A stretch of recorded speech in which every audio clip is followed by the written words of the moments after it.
بسم اللہ الرحمن الرحیم۔ السلام علیکم۔ ویڈیو شروع کرنے سے پہلے آپ سب سے ایک ریکویسٹ ہے کہ آپ ماہم رائٹس چینل کو سبسکرائب کر دیں اور بیل نوٹیفیکیشن کو آل پہ کر دیں تاکہ میری ہر آنے والی نیو ویڈیو کا نوٹیفیکیشن آپ کو مل سکے۔ تو ہم آج کی ویڈیو سٹارٹ کرتے ہیں۔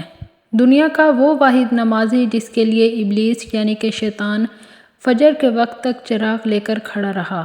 ایک ایمان افروز واقعہ۔ اللہ تعالیٰ نے مسلمانوں پر 5 نمازیں فرض کی ہیں۔ یوں تو ہر نماز ہی اہم اور اہمیت کی حامل ہے، تاہم ان 5 نمازوں میں سے 2 نمازوں کی اہمیت بہت زیادہ ہے، جن میں ایک نماز فجر اور دوسری نماز عشاء ہے۔ نماز فجر اور نماز عشاء کی اہمیت اس لیے زیادہ ہے کہ یہ 2 اوقات ایسے ہوتے ہیں کہ نماز فجر کے وقت انسان نیند سے مغلوب ہوتا ہے اور اس وقت اٹھ کر نماز ادا کرنے میں اس کا اپنا نفس بہت زیادہ حائل ہوتا ہے، جبکہ نماز عشاء کے وقت انسان دن بھر کی مصروفیت کے باعث بہت زیادہ تھکا ہوتا ہے اور اس وقت آرام چھوڑ کر نماز ادا کرنے میں بھی اس کا نفس اور شیطان اس کو بہکا رہے ہوتے ہیں۔ نماز فجر کی اہمیت کا اندازہ اس روایت سے لگایا جا سکتا ہے کہ اس کی کتنی اہمیت ہے۔ روایت میں آتا ہے کہ ایک شخص صبح سویرے اٹھا، صاف کپڑے پہنے اور مسجد کی طرف چل پڑا تاکہ فجر کی نماز باجماعت ادا کر سکوں۔ راستے میں ٹھوکر کھا کر گر پڑا اور سارے کپڑے کیچڑ سے بھر گئے۔ واپس گھر آیا، لباس بدل کر واپس مسجد کی طرف روانہ ہوا، پھر ٹھیک اسی مقام پر ٹھوکر کھا کر گرا اور کپڑے گندے ہو گئے۔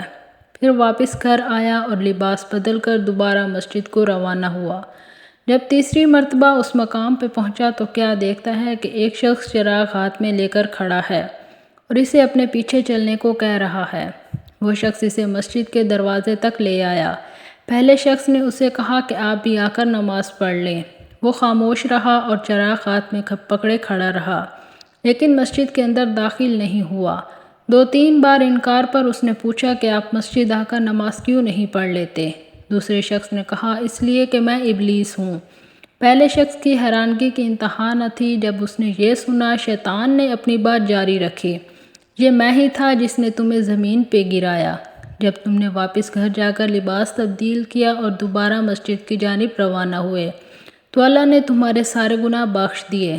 جب میں نے دوسری مرتبہ تمہیں گرایا اور تم دوبارہ لباس پہن کر مسجد کو روانہ ہوئے تو اللہ نے تمہارے سارے خاندان کے گناہ بھی بخش دیے۔